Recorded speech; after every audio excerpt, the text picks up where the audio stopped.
অনেক যুবক ভাবে গার্লফ্রেন্ড আমার আপন বেটা, জায়গা মতো বাস খাইলে বুঝবা আপন কারে কথা।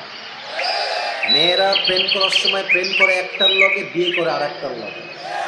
আর বিপদে পড়লে বুঝবা বাপ মা ছাড়া পৃথিবীতে আপন বলতে আর কেউ নাই যুবক ভাই।